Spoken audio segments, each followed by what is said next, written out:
बच्चों, कल हम लोगों ने राष्ट्र का स्वरूप डॉक्टर वासुदेव शरण अग्रवाल के प्रस्तुत निबंध के प्रथम गद्यांश से जाना कि राष्ट्र का स्वरूप भूमि पर बसने वाला जन और उसकी संस्कृति से निर्मित होता है। माता भूमि पुत्रो हम पृथिव्या, यह बहुत पहले ही ऋग्वेद के ऋषियों महर्षियों ने हमें बता दिया है कि भूमि हमारी माता है और हम सब पृथ्वी के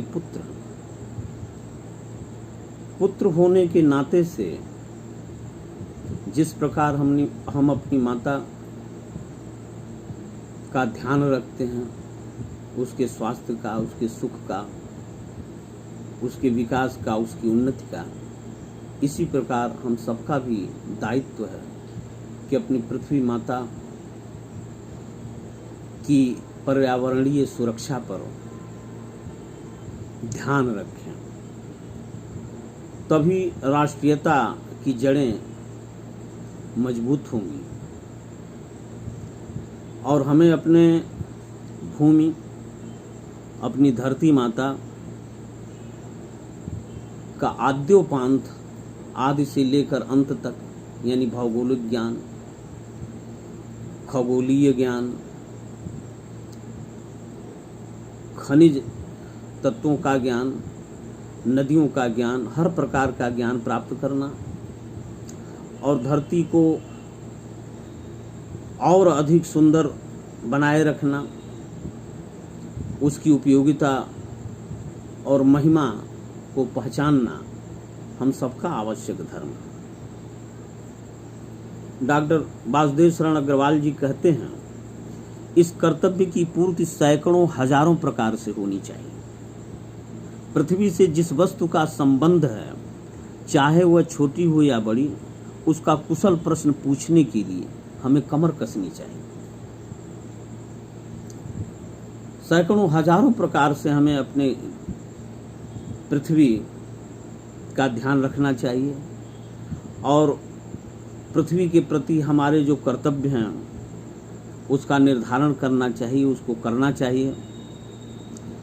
पृथ्वी का संबंध जिन जिन वस्तुओं से है, चाहे वो छोटी वस्तु हो अथवा बड़ी वस्तु हो, उनका कुशल जानने के लिए नदी, पहाड़, भूमि, वृक्ष, पेड़ पौधे, सबका ध्यान रखना होगा और इसके लिए हमें अपनी कमर कसनी होगी। पृथ्वी का सांगोपांग अध्ययन जागरणशील राष्ट्र के लिए बहुत ही आनंदप्रद कर्तव्य माना गया।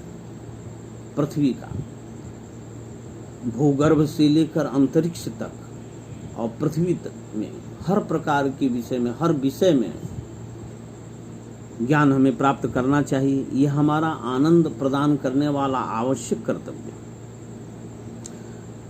गांव और नगरों में सैकड़ों केंद्रों से इस प्रकार के अध्ययन का सूत्रपात होना आवश्यक है। गांव, नगर, हर जगह धरती माता, भूक्षरण को रोकना, नदियों के कटाव को रोकना, वृक्षारोपण करना, बांधों का निर्माण करना, धरती में कहाँ कौन सा तत्व है, कौन सा तत्व नहीं है, उन सारे पोषक तत्वों से पृथ्वी को संयुक्त करना, ये हम सबका दायित्व है और ये हमारे अध्ययन की शुरुआत भी है।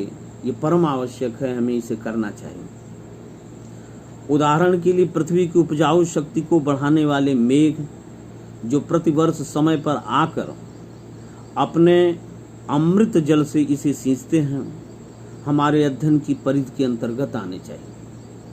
उन मेघ जलों से परिवर्धित प्रत्येक तृणलता और वनस्पति का सूक्ष्म परिचय प्राप्त करना भी हमारा कर्तव्य है। इस प्रकार जब चारों ओर हमारे ज्ञान के कपाट खुलेंगे, तब सैकड़ों वर्षों से शून्य और अंधकार से भरे हुए जीवन के क्षेत्रों में नया उजाला दिखाई देगा। प्रतिवर्ष वर्षा ऋतु में बादल बरसते हैं। अब पृथ्वी की उर्वरा शक्ति को निरंतर बढ़ाते हैं और अपने अमृत जल से इस धरती को सींचते हैं। ये सब कुछ हमारे अध्ययन की परिधि में आना चाहिए। बरसात कैसे होती है, वर्षा का जल कितना कीमती और उपयोगी है, इस वर्षा के जल को हमें बेकार नहीं करना चाहिए। जगह जगह तालाब खोदने चाहिए।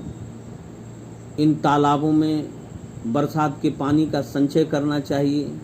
छत से गिरने वाले पानी को भी भूगर्भ में पहुंचाने का उपाय करना चाहिए, ताकि जल का स्तर भूगर्भ में निरंतर सुलभ रहे, क्योंकि जल ही जीवन है। जल के बिना हमारा कोई भी कार्य नहीं हो सकता। इसलिए इन सब सारी चीज़ों का हमें ज्ञान प्राप्त करना अत्यंत आवश्यक है। उस अमृतमय जल के कारण वनस्पतियाँ, तिनके, लताएं जो धरती पर उगे हैं, उसमें बहुत बहुत बेशकीमती औषधियाँ हैं। हर एक पौधा एक औषधि भी है। उन सारे औषधि युक्त पौधों से हर एक घास फूस सब एक प्रकार की औषध हैं, पेड़ पौधों, और हजारों प्रकार के रोगों का निदान इन पेड़ पौधों और तृणों से, लताओं से होता है। इन सब का परिचय प्राप्त करना भी हम सबका आवश्यक कर्तव्य है। जब चारों तरफ से हमारे ज्ञान के दरवाजे खुलेंगे, कपाट, कपाट का अर्थ होता है दरवाजा, तब सैकड़ों वर्षों से शून्य और अंधकार से भरे हुए जीवन के क्षेत्रों में नया उजाला दिखाई देगा। जब हम अपनी वनस्पतियों का, अपने भूमि का विधिवत अध्ययन, मनन, चिंतन करेंगे और उन वनस्पतियों के आधार पर नए नए औषधियों का निर्माण करेंगे, तो निश्चित रूप से हमारा जो जीवन सैकड़ों वर्षों से शून्य बना हुआ है और अंधकार में खोया हुआ है, तो अंधकार में खोए हुए जीवन के नए नए क्षेत्रों में भी उजाला दिखाई देने लगेगा।